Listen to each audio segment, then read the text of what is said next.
पुंछ जिले के लोरन ते होर दूए इलाके च रबर दे लोकें दी परेशानी अजें दूर नहीं हुई है। इन्हें इलाकें च भारी बर्फबारी होने करी सड़क राबता प्रभावित हो गया है। सड़कें उपर तलैट हो गई है, गड्डियां दी आवाजाही प्रभावित हो गई है, लोकें दा पैदल चलना भी माल हो गया है। बचा के खड़ने कोई तो रस्ते ही मार जाना है, कोई पुजना है, बीमार भी उठे, कोई सहूलत नहीं, बिल्कुल कोई सहूलत नहीं है। ना राशन है, ना पानी है, ना बिजली है, ना गड्डियाँ हैं। और सहूलत की चाहिए थी सानू। मंडी तक पैदल जाना पड़ता है। यहाँ से कोई 12-13 किलोमीटर है मंडी, पैदल जाना पड़ता है। यहाँ से कोई बीमार हो जाता है तो उसको भी उठा के ले जाना पड़ता है पैदल ही, गाड़ी नहीं चल रही। प्रदेश कांग्रेस के सीनियर लीडर ते साबका मंत्री RS चिबो ने प्रियंका गांधी वाड्रा की कांग्रेस पार्टी का जनरल सैकटरी बनाने का स्वागत किया है। एक प्रेस कॉन्फ्रेंस की खिताब करते हुए उन्हें आख्या जे 27 जनवरी की सुचेतगढ़ पार्टी का कन्वेंशन होग, इस साल होने वाले चुनाव बारे स्ट्रैटेजी तैयार की जाग। पिछले 4 साल विच बीजेपी PDP सरकार ने लोगों ने जुल्म किया जम्मू कश्मीर दे विच, चाहे किसानी की ले लो, चाहे नौजवानी की ले लो, जे रोजगार के वायदे किए गए। राजौरी जिले के बनने वाले ग्राएं के नौजवानों ताई सेना की फील्ड रेजिमेंट आसिया हथियारों की नुमाइश लाई गई। इस दे अलावा नौजवानों की सेना च भर्ती होने संबंधी जानकारी का स्टाल भी लाया गया है।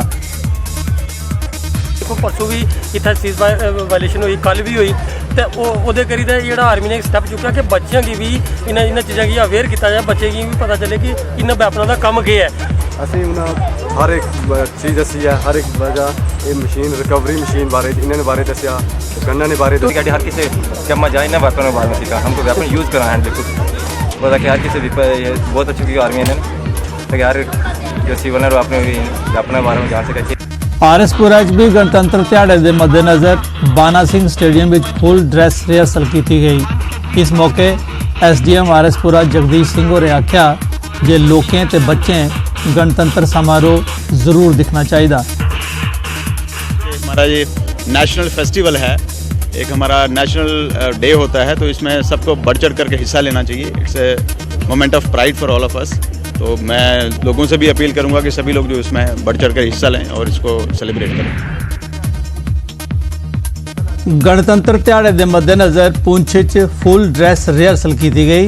इस ठंड के बावजूद सुरक्षा बलों की टुकड़ियां ते स्कूली विद्यार्थियों हिस्सा लेता। परेड 32 टुकड़ियां गणतंत्र दिहाड़े हिस्सा लैंगन। स्पोर्ट्स स्टेडियम पुंछ गणतंत्र दिहाड़े का समारोह आयोजित किया जाग। पुंछ गणतंत्र दिहाड़ा मनाए जाने के मद्देनज़र सुरक्षा का सख्त बंदोबस्त किया गया है। सभे चौक चरस्ते उपर सिक्योरिटी वाले की तैनात किया गया है। गड्डियां की तलाशी लेती जा रही है तो हर आने जाने वाले ऊपर नज़र रखी जा रही है। हमारी जो सिक्योरिटी फोर्सेस हैं, पर्टिकुलरली आर्मी, वो इसके लिए पूरी तरह तैयार है और जिस तरह की भी कोई इंफॉर्मेशन। गर्ल चाइल्ड डे के मौके पर आरएसपुरा के चौहाला स्थित आंगनवाड़ी सेंटर केक कटिया गया।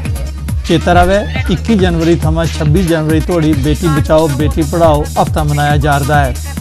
CDPO जोर कोसर उनका आखना है कि ICDS की स्कीमें की जानकारी लोगों की देना जरूरी है। सांबा च जम्मू पठानकोट हाईवे उपर बने दा वीर भूमि पार्क टूरिस्टें ताई आकर्षण का केंद्र बने दा है। साल 2012 फ्लोरीकल्चर महकमे आसिया यह पार्क बनाया गया है। सांबा दे लोगों की मांग है जे इस पार्क की होर मता डिवेलप किया जा ताजे मते कोला मते टूरिस्ट इत्थे आउन। सर्दियाँ इसलिए बड़ी दिक्कत है, चलो इसलिए धुप्प शुप करना मैनेज हो जाता, लेकिन जिसले गर्मी आती है ना सर, तो दूआ बारिश का मौसम होता सर, उसलिए बड़ी दिक्कत आती। छोटे बच्चे होइए जां बजुर्ग जड़े भी हैं, तो चाहने कि वो भी कमियां जी दूर की जान। अस चाहते कि फ्लोरीकल्चर डिपार्टमेंट करा कम लेकिन अस आखने कि टूरिस्ट डिपार्टमेंट और डिवेलप करे ताकि अच्छा हुआ सांबे लोगों का बिजनेस बधे।